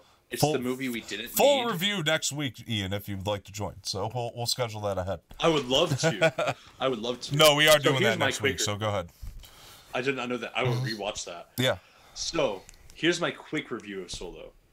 It's the movie we didn't need, but it's the movie that we got, and it was the movie that was perfect for a Solo story. Think so? In my opinion. I have mixed opinions really on it because I just rewatched it. It has. So full disclosure, I'll tell you this. So you're not gonna believe I fucking did this, but I'm gonna tell you what I did. So full disclosure, last week I had some time off because I got a COVID test and I was waiting to see if I was positive or not. So I got some paid time off for that. You're not gonna believe what I did in that 3 days. Watch all of the series. Well, listen, no, but I did go. I went. Okay, so here's what I did. This was my movie marathon while I was sitting in bed with symptoms, but still it was fun. Phantom Menace, Attack of the Clones, Revenge of the Sith, Solo, Rogue One, Return of the Jedi, or sorry, not Return of the Jedi. Sorry, New Hope, Empire Strikes Back, Return of the Jedi, Mandalorian Season 1, Force Awakens, Last Jedi, Rise of Skywalker. I believe it. And this is honestly, like last week. With you, I believe it. This is last week. But anyway, That's my something point I is, could do. my point was I like believe it. I rewatched Solo though again, and so now after revisiting, I have some mixed opinions. But I'll let you go ahead. So here's how I feel about Solo. I feel like it has some Fast and the Furious type of aspects. I actually Let's be like those honest. aspects though. I'll be honest, I I do like too. those aspects about it. Yeah, I love those. Now it's not like late Fast and the Furious. It's like early Fast and the Furious. Sure. Where you're just like, okay, this is awesome. I can dig this. yeah, You know, they're not putting too much emphasis on the action. They're putting more emphasis on him being a pilot, which is what Yeah. Han Solo is at first. He's not Yeah. a smuggler. He's a pilot through and through, and he's the pilot in Star Wars. Now, yes, I can't think of his name for the life of me at the moment. 7 through 9. I can't think of his name. Essentially Han's replacement. Oh, Poe Dameron. Poe, yes, thank you. I actually think Poe Dameron has a lot of differences, but that's yeah. He does, Yeah. but he's the new Han Solo I guess. of our guess. generation. I guess. No, he's not Han Solo at all, but he is the new Han Solo. He was Han Solo's replacement. Let's be real. But anyway, he is the pilot of the series. I don't care what anybody says. Han Solo is the pilot of the series. I feel like having him in some Fast and the Furious aspects is okay. I feel like it's okay. It should be okay to people. I loved it. I thought it was fantastic, but I feel like people should just be okay with it at the very least. The movie altogether, the story was shaky, I agree, but it was all there in the perfect stance of my own opinion. Yeah. I felt like it was a fantastic film for a Han Solo movie. It's not a movie we asked for, it's not a movie we needed, but it's the movie we got, and it's the movie I can appreciate and I love. Yeah. I think it's what was I going to say? I think it's pretty much it's a fun time. I can give you that. It's a really fun time. It's a fun movie. Mm-hmm. It really is. It's a very fun movie. And I loved Alden Ehrenreich's take on Han Solo, like his performance as Han. Like I think he did a pretty good job, and He did fantastic, young Han. like Alden Ehrenreich is great as Han though. Here's the other thing about it. He's great as Han, but Donald Glover like becomes Lando in that movie. Like it's insane. Yeah, Donald Glover is the best performance in that whole movie. Yeah, it's insane how much he became Lando. I'm watching it the other day, big ass smile on my face, like, oh my god, Lando's back. You know, like it was pretty cool. Donald Glover is the okay. So I know we talk about the actor of our generation. We keep talking about like Adam Driver, and then like I mean, I'll even argue Cameron Monaghan. Of our generation, I don't know. Go ahead. Donald Glover is the actor of our generation because, like, the small roles he plays are so impactful and so great. I feel like he's like legitimately. I feel like he's like the icon of our generation. But like when we're talking about actors of our generation, like I think there's so many better performers that you know what, in all honesty, Community? probably I've seen Community. But they probably don't get the he's great in that too. But they probably he's phenomenal in that. Yeah. That show dies after he's gone. Yeah. But he's one of the guys like okay, like he's probably got more clout and like more popularity than a lot of the guys in our generation that are more talented, unfortunately. Because like we do have like very, very talented actors in our generation that are far more talented than he is, like I think. But in terms of like as a jack of all trades type of guy, like he can like, you know what I mean? He could do like a lot. Like see, here's my thing. In D&D, my favorite characters to play are fighters. Yeah. Fighters are your jack of all trades. Yeah.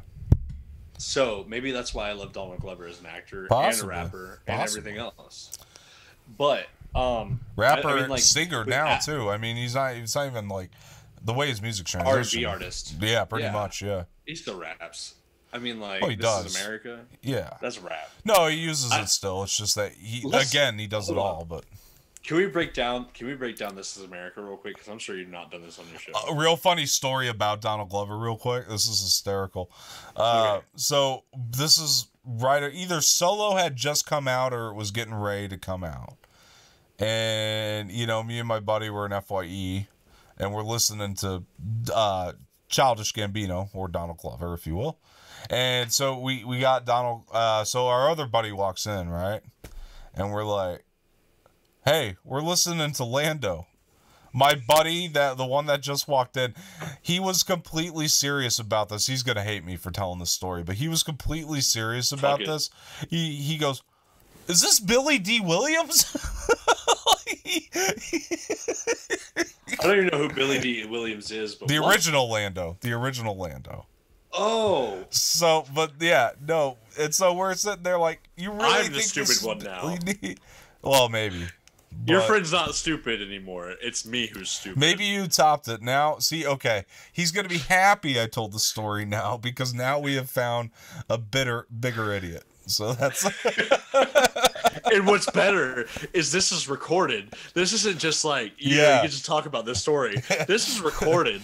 People are going to see this and be like, who is this guy? Why is he a fucking idiot? There's no evidence about what I said about him. There were witnesses. But this is on the TV. This is on the big news. Okay, so you're going to hate me. Yeah. That whiskey ran right through me. I will literally be right back. Oh, I don't hate you. I will stall. I will transition into our first news story while you're going to the restroom. That's fine. Right. We interjected a lot on things. It's cool. You're good. All right, guys. So while Ian goes and takes a leak, we are going to talk about our first news story. So let's start with this. We had a Funko Pop leak, and it is fucking massive. Now, this is something that's related to WandaVision. I'm going to... Well, no, never mind. Yeah, I'm going to... Oh, shit, yeah. So this is... Yeah, we'll talk about this. This is a big spoiler, obviously, but you saw it in the thumbnail. And this is something that I was personally excited about. When Ian gets back, I want to actually know, and I want to get his opinion on what he thinks of Marvel doing the WandaVision series. Because I think that is, first and foremost, the, kind of one of the more important things. Just a quick, just want to get his quick thoughts on that. For myself, I actually think WandaVision looks really good, and I think it's a great idea to do as a series. So, but that's the first thing I will get Ian's opinion on real quick here. So, Ian, transitioning into our first news story, I was just telling him how there was a big Funko Pop leak, and it has to do with the upcoming WandaVision series. But my first question to you before we got into that, what do you think about the WandaVision series coming out on Disney Plus? I'm indifferent. Okay. I mean, like, I like. Hold on, let me look this up real quick because I got to refresh myself. WandaVision. Let's see. I apologize. Okay, I'm indifferent. The actress is cool, but I feel like they made her character kind of lame in the movies. I loved her in Endgame. I thought Endgame was the best, or not Endgame, Infinity War was the best. Infinity War was her only real staple. I mean, they kind of they really didn't know what to do with Wanda in the beginning, and then, when they got through it more, I think it became stronger. So, but I think the trailer looks good. I mean, I at least think the trailer looks good for it. But anyway, so there was a massive Funko Pop leak. This was a big boo-boo on their parts, but we had to talk about it because everybody else is talking about this. But anyway, so here's what just got leaked by Funko Pop. Big old boo-boo. This is something that they probably shouldn't have done, but hey, this has happened in the past. So you ready for this leak? It's a hot scoop. Yeah. All right. Let's hear it. So Funko, basically, they put out the list of upcoming Funko Pops, right, that are coming. Now, one of the characters that's coming out for the WandaVision merch line is Quicksilver. Now, that said, obviously Quicksilver died in Avengers Age of Ultron. We saw him played by Aaron Taylor Johnson in that film. And then in the X-Men films, he was played by Evan Peters. Now, here's the thing. The version of Quicksilver that we are getting is not the Aaron Taylor Johnson one from the MCU. It is actually the Evan Peters version from the X-Men movies, which is really interesting. Oh. Yeah. Okay. So, my question to you So we're getting Fox. Well, my question to you is, do you think that not only is this going to open up the multiverse, but do you think, like, Sophie Turner's Dark Phoenix are coming back? Will we see the New Mutants again from the New Mutants movie? Like, what are the possibilities here? What do you think? I didn't like New Mutants. You know this. But I feel like New Mutants has a good chance of becoming a thing again. Mm-hmm. And I'm not upset about that because I feel like Disney's doing good with their Marvel and Star Wars movies. Yeah. I know people are going to disagree with me, and that's okay. You're allowed to have that opinion. It's okay to have the wrong opinion. Anyway,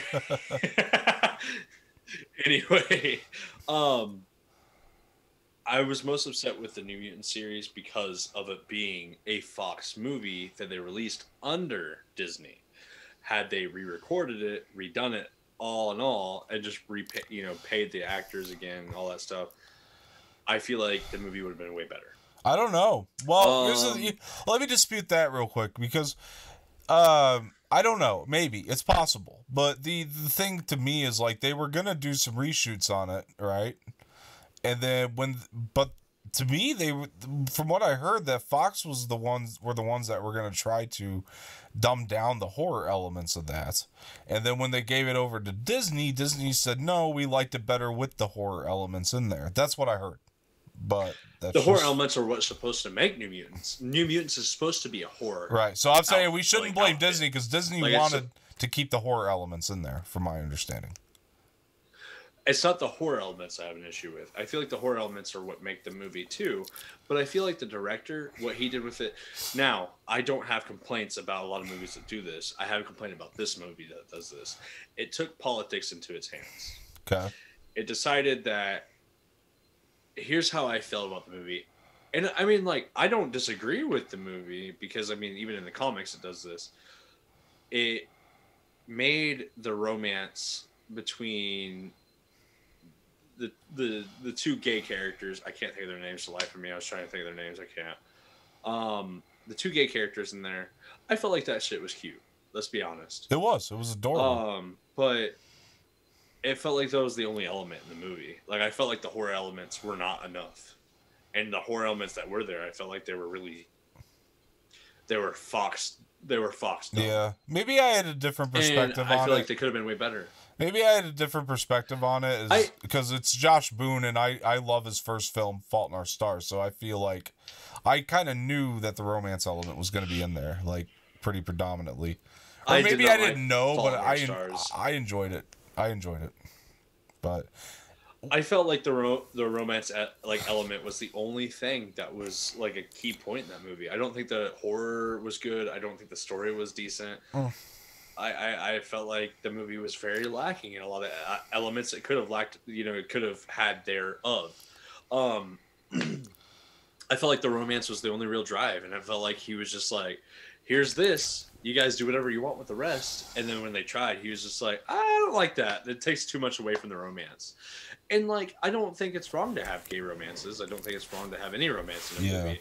I think it's just like the romance overpowered the movie so much in the director's eyes that the movie lacked in a lot of aspects it could have progressed in. And you could have kept the same amount of romance in that movie and been phenomenal had you progressed in other key points of that story. Right. And that's my issue with that movie. So, I thought the movie was, honestly, it was garbage disposal. I don't know. I felt Just differently. to be real with you. I felt differently, but back to the original question, regardless, do you think that we'll start seeing some of those X-Men cast members that we've Yes. seen in this MCU Yes. now? It seems like, believe it or not, like if you'd asked me this question like 3-4 months ago, I would have told you no, because Kevin Feige running Marvel, I mean, he is so territorial about the stuff that he created that I figured, no, he's never going to bring these types of people into his movies, but the fact is like we've heard the news about the Andrew Garfield and Tobey Maguire. We've heard the news now about Evan Peters coming back in. I think that it's clear to me that this multiverse that they're trying to set up is going to be incredibly expansive. I think it's going to be more expensive I like than Evan we think. Peters. Oh, I love I Evan don't like Peters. I don't like American Horror Story, but I like Evan Peters. Yeah, he's great. And I think him as Quicksilver is a fantastic choice, and I think that the guy who's running the Marvel, universe now, the cinematic universe, I think he's open-minded enough to where he'll bring in certain actors that he felt were strong in their roles, or could have been strong in their roles. Yeah, and he's gonna ditch the ones that weren't. Possibly. Let's be honest. Possibly. I can't think of his name. Always escapes me. It will always escape me. Professor Xavier. I don't remember his name. James McAvoy. Yeah. James McAvoy is also another staple actor of our generation. Yeah. 100%. I mean, 100%. His role in Split and his role in Glass. Yeah.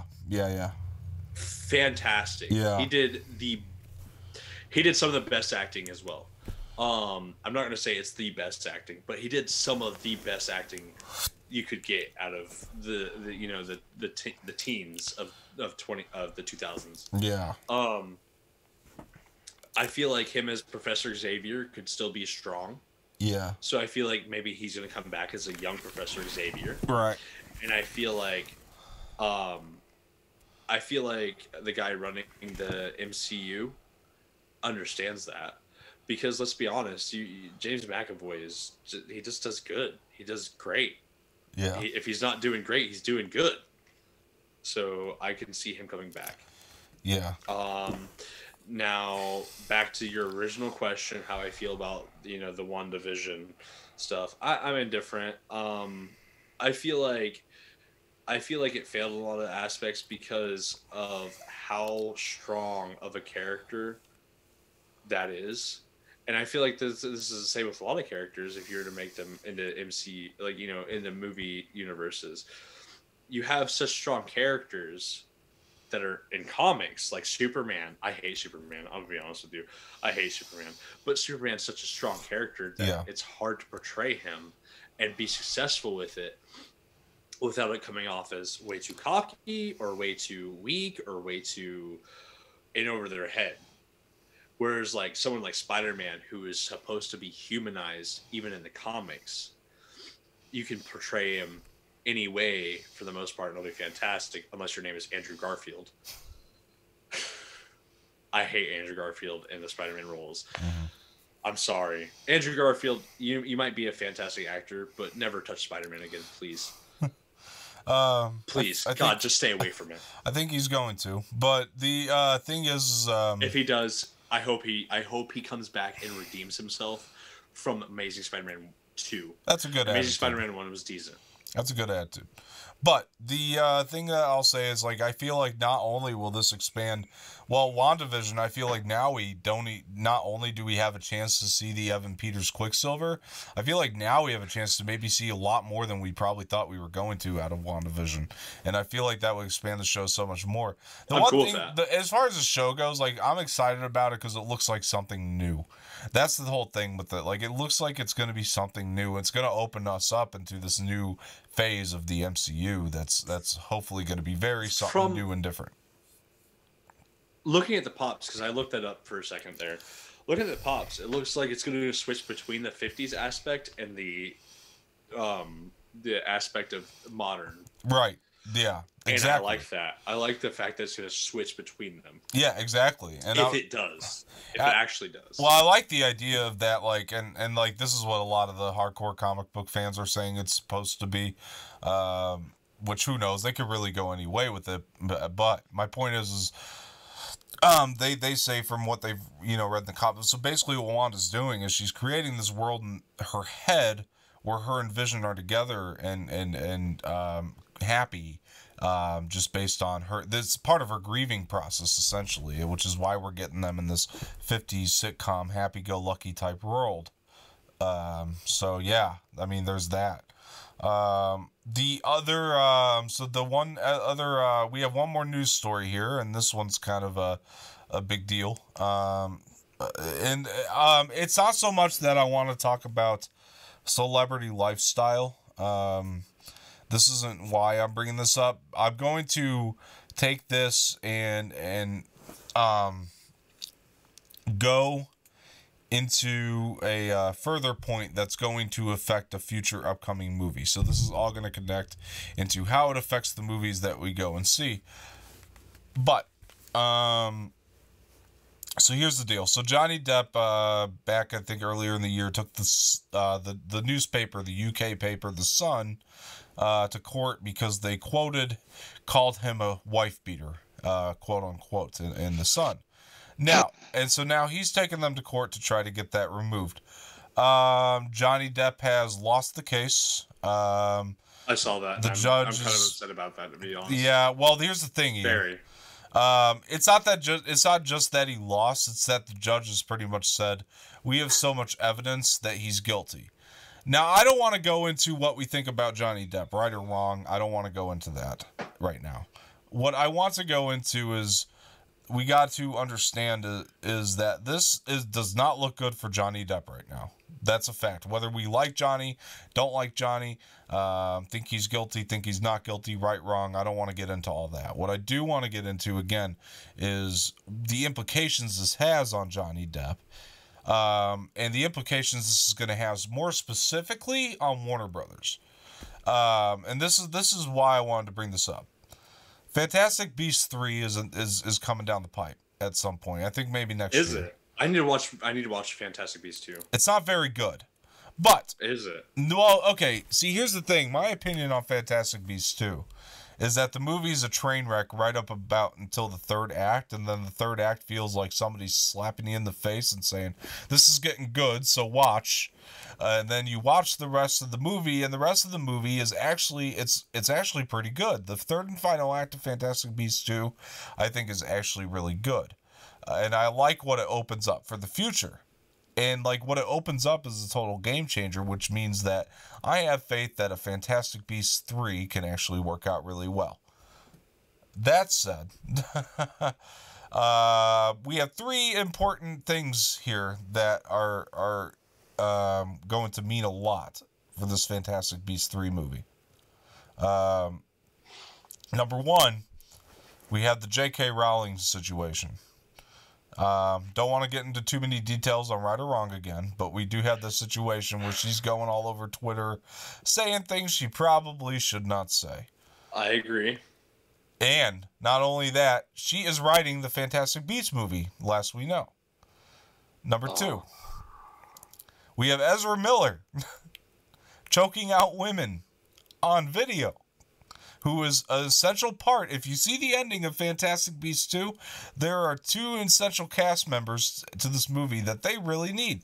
That is Ezra Miller and Johnny Depp. And now we have number three.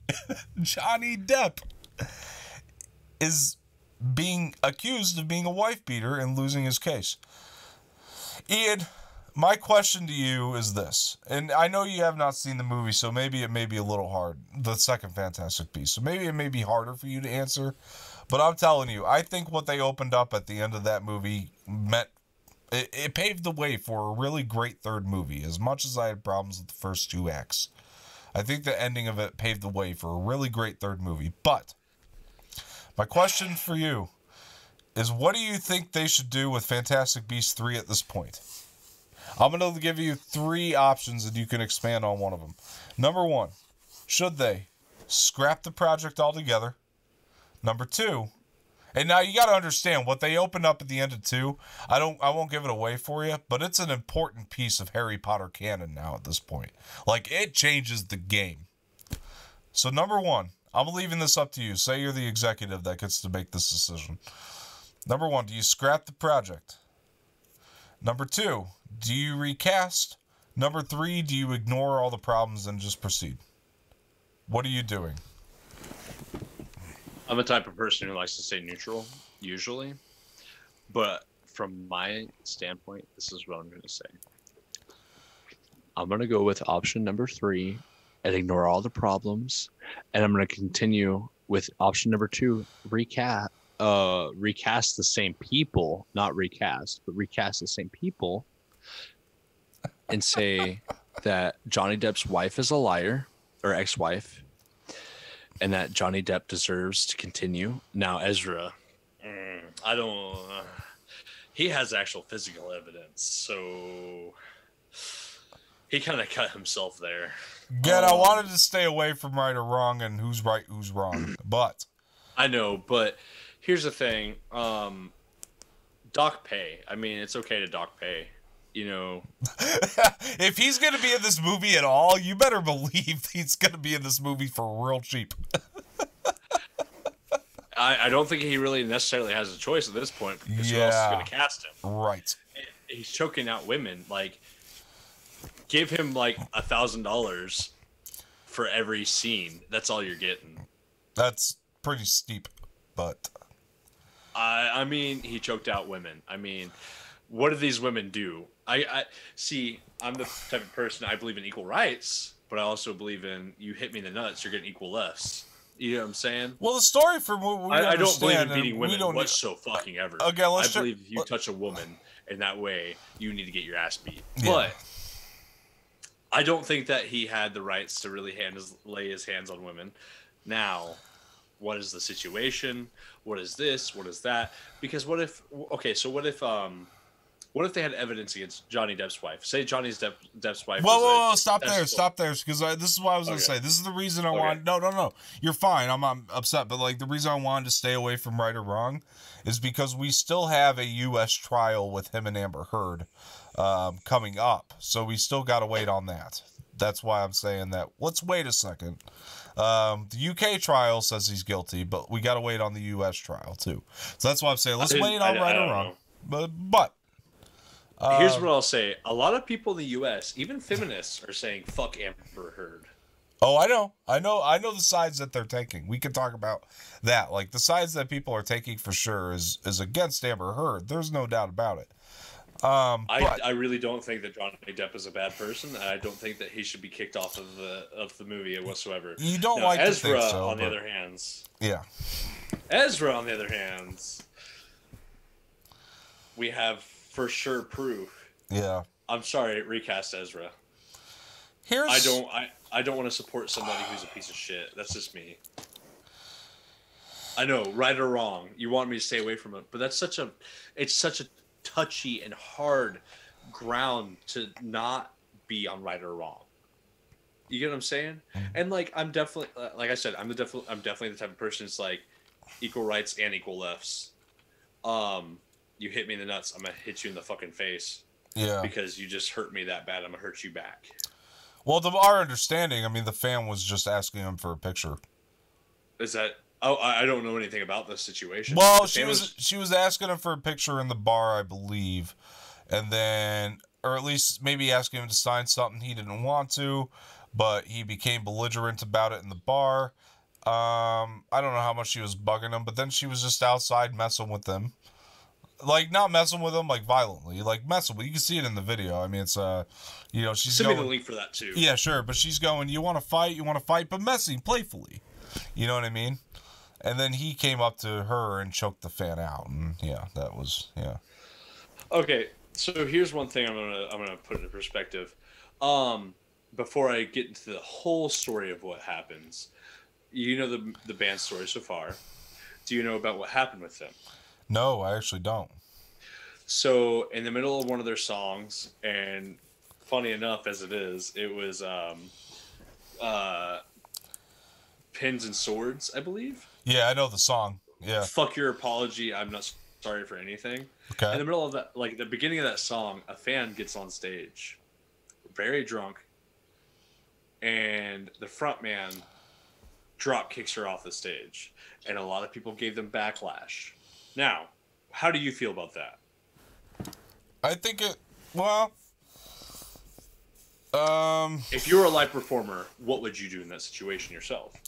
Wouldn't drop kick them, but I would. I don't know. I wouldn't drop kick them. But they're not supposed to be on the stage at all because it interferes with the show. I wouldn't drop kick them. So I'd probably try to make it a part of. Honestly, by the way, because of the type of person that I am, I'm probably gonna try to make it a part of the act. You know what I mean? Like, but that at that point, I just want to point out.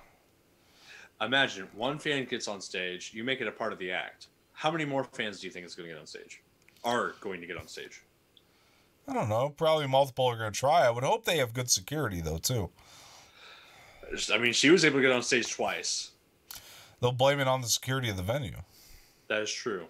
So, after that happened, after he finally drop kicked her off stage, people get backlash and said, you know, you're a piece of shit, blah, blah, blah, this and that. The girl got drop kicked off stage, comes back on Twitter and says, I don't know why you guys are flipping out. I was stupid drunk and I should not have been on stage. She's like, he had all that drop kick. But this is the case here. Now, no, it's not the case. But I just want to say, like, if one person does it, you just want to be treated like a regular fucking person when you're famous. What do you think is going to happen? Like, imagine yourself in that situation. Now, no, he should not have choked her out. Over something like that, he should not have choked her out. I'm sorry. I'm going to disagree with you on this highly, though. On that point you just made, I'm going to disagree with you highly. The reason that you get paid the money you do when you're famous, I'm sorry, especially at Ezra Miller level. Fans. You lose your normalcy. You're not getting paid to act. Acting is fun. It really is. It's work, but it's fun. It's fun work. You go to work to play. The reason you get paid that high amount of money is to lose your privacy, is to just be fucking nice out in public and to just play the game. I don't care if it bothers you or not. I mean, seriously, I'm sorry, but that is why you're getting paid that massive amount of money. I agree with you. That's your job. I actually do agree with you. That is the job. No, I do agree with you. But after so long of dealing with fans being like, hey, look, I want this, I want that, I want this, I want that. Yeah. Eventually your mentality drops. No, he should not have choked her out. But do I see what he did? Yes. Okay. Did I think that was the right choice whatsoever? Not one single bit. Oh God, I hope not. But the thing is too, and this is the other thing I'm trying to say, I want to say here is, I don't think that Ezra Miller should not be heard out. I don't think that we should not hear his side of that story. I definitely think he deserves a chance to speak. You know what I mean? Everybody has a bad day. Johnny Depp apparently had 14, if we're to believe this. But my point is that well, if we're to believe this, and so far, and here's the thing, Ian, with the Johnny Depp case, this is why I want you to understand. This is why it's kind of crazy, though, is because with the UK case, Amber Heard was not in that courtroom. But they looked at the evidence that they were going to use in the U.S. case. And so, okay, say I took you to court because you took my car, right? Okay. Now, typically... With or without your permission? Without my permission. You stole the car. Okay. If I take you to court for stealing my car, basically, this is like, think of this way. So Johnny Depp takes his son to court for defiling his name, right? It's almost the same as if I took you to court for stealing my car. The twist, now typically a court case like that would be like, hey, Ian Schick stole my car, and then the judge, I would show the evidence, the judge would say, well, I'm convinced, you get to go. The other scenario that would typically happen if I were to lose that case is typically the judge would say, all right, here's the thing. I'm not convinced that he stole your car. you must have the vehicle somewhere. The big difference between what typically happens and what happened with this Johnny Depp case is not only did the judge say, no, Mr. Martino, Ian Schick did not steal your car. We have pretty good evidence that you took your own car and drove it off a cliff. That's what's happening with Johnny Depp. They're basically saying, the judge is coming out and saying, like, not only do we believe that you're a wife beater, we have evidence on all 14 incidents. Like, we have evidence that each one of these things happened. That's what's scary about the Depp thing. So take that into consideration. I mean, because it's like... That's a whole thing, you know? I agree with you. Which, speaking of the car situation, I have a story to tell you. It doesn't have to do with me. Oh boy, you didn't steal a car, did you? I've not. Before this, let me get into what I would do. I'm not telling you on camera because this is somebody else's personal business. Okay, that's fine. This isn't. It just has nothing to do with me. That's fine. Great. All right. So I want to get into my point though, and what I would say to do with the Fantastic Beasts situation. Okay. I would keep the actors, and I would keep shooting. I agree. On the condition that they both agree to a public apology. I don't think that's bad. I think that's plenty fair. I think that's fantastically fair. And they have to beastfully fair. And they have to be transparent in it too. It's got to be something that's like they're going to tell. Like, do you remember? Did you see Ellen DeGeneres' first show back after the pandemic and all that? After she got accused of all that stuff. Listen, right or wrong on Ellen DeGeneres, we're not going to get into that. But the thing that I respected about Ellen's first show back is that she faced it head on. She didn't deny doing anything. She said, like, okay, these are things that have happened. Some of them happened unbeknownst to me, and some of them happened beknownst to me. And we're going to do better. You know what I mean? Like, she faced it head on. That's something I respected. And I feel like if you get Johnny Depp and Ezra Miller to do the same, I feel like that's fantastic. The twist is, and I can't believe I'm saying this. You can go back and watch my Fantastic Beasts review. For the second one, it's old, but I did do one a long time ago. It's on the channel. I'm pretty sure I said it then. I'm going to say it now. The twist here is I'm going to get rid of J.K. Rowling. I'm going to tell you why. I agree. I'm going to tell you why. Hands down. And it's not only because she's made the comments. I'm pretty sure you could see it in that review that she continues to do it. That I said, no, that... But I said in that review, even before all this shit went down, I think J.K. Rowling was the problem with the screenwriting in that last movie. Probably. Like, I felt like, and I love J.K. Rowling's writing. I love those Harry Potter books. And I owe her all the credit in the world in terms of her imagination. And I think she created a great world. But I think the biggest problem with the last Fantastic Beasts movie was her writing. It feels like she's not in it anymore. I think her problem is this. I think that she became so involved with the politics of movies and like what's going on in our real world that it bled into her writing style. I mean, like I see that too. I never said anything. I never said Hermione was white, but she describes and clearly states that Hermione is a white English person. Right. So, Dumbledore being gay, I love that aspect. Yeah. I love the fact that Dumbledore is a gay character. Yeah, I'm okay with that too. And I mean, like, that's what I think that was what was intended with his character all along, and that's okay with me. But going back and trying to retcon your own writing, and be like, I never said that, and you said it. You're coming off as a fucking nut job. She's a nut job. And like, yes, her writing for all those books is phenomenal. Her writing for those books is hand down some of the best writing there could ever have been. It's just that she let her own political beliefs bleed so far into her imagination that she was just like, I'm retconning things as I go. even though I finished it years and years and years ago, and I've stated exactly what this character looks like. And it's like it's not like there's not people of color inside of her, books. She never really describes anybody of color, anything like that.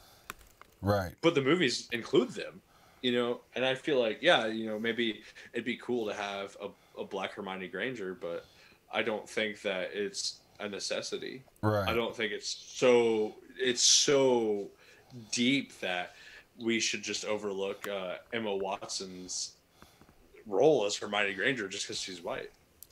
Right. And I feel like that's how J.K. Rowling is looking at it.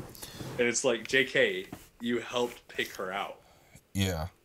And listen, man, you're right. I mean, I do feel like the politics have interfered with the writing in the last film. I think if you watch it, you'll definitely see what I mean. I mean, that the first 2 acts of that movie, dude, it's a fucking mess. You could tell they were trying to fix shit as they went along. Like, it just feels that way. And it's so evident. And the thing is like, it's messy, but that 3rd act was good, and I appreciate the world building and the fact that they took a risk with the game-changing thing that happens at the end. But hey, what were you going to say? Here's okay, so as a future note to any director that ever decides to watch this for whatever reason, hopefully they do. Here's what I'll say. Definitely put in your political stances in the movies. That's okay. You're allowed to. That is your masterpiece. But don't make it so prevalent that it turns out to be New Mutants. I guess. I mean, I like New Mutants, Again, so I'm different on that, but yeah. you're allowed to. I'm not saying you're wrong Yeah. whatsoever. That is your opinion. But my stance on this is this: don't make it, the political beliefs so the main point of the story. And I felt like the romance was the main point of the story in that movie. And just add it like it's natural.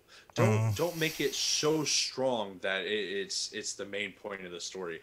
Like, make your main character black, make your main character transgender, make your main character gay.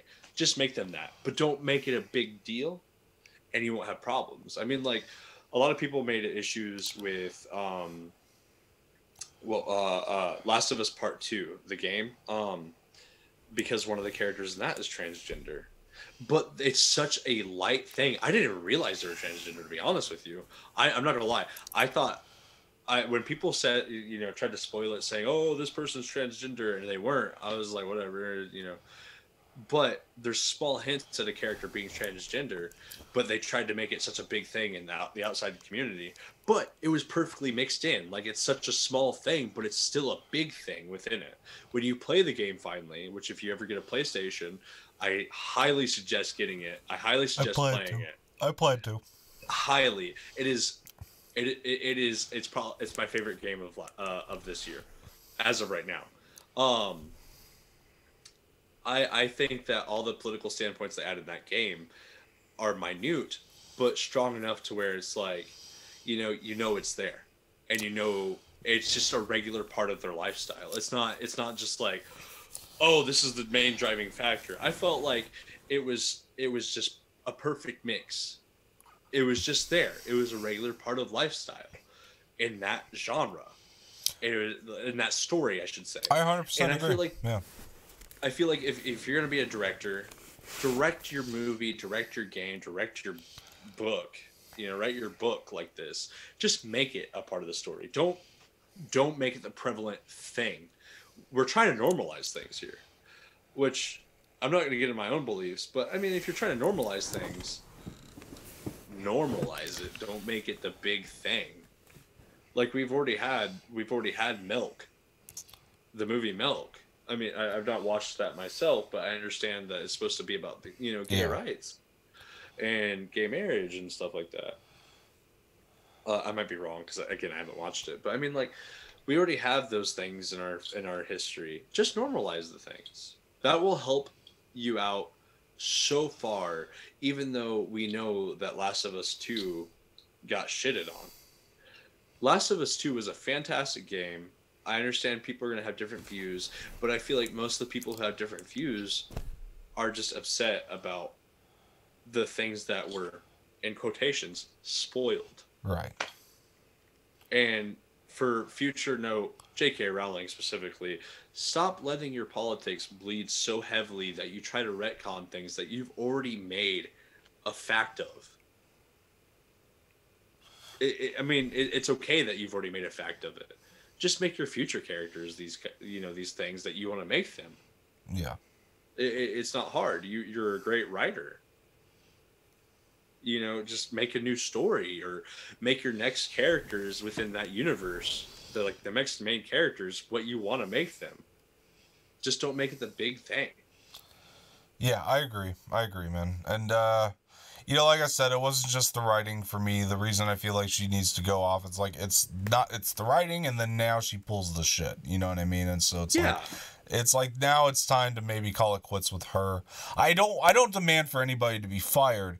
I'm saying if I were the executive, this is what I would do. That's all I'm trying to say here. Everybody deserves a second chance, and J.K. Rowling does deserve to be heard too. Like, if we're gonna give Ezra Miller and Johnny Depp a chance, right? She does deserve a chance. I'm not saying that. I'm saying if I were the executive, that's what I would do. I mean, the last movie flopped. It's like the first Harry Potter movie to flop ever.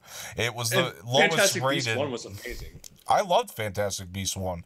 I might have been one of few, but I loved that movie. I loved it. Yeah, it was great. And like, if she can get back on track, then yeah, keep her. You know what I mean?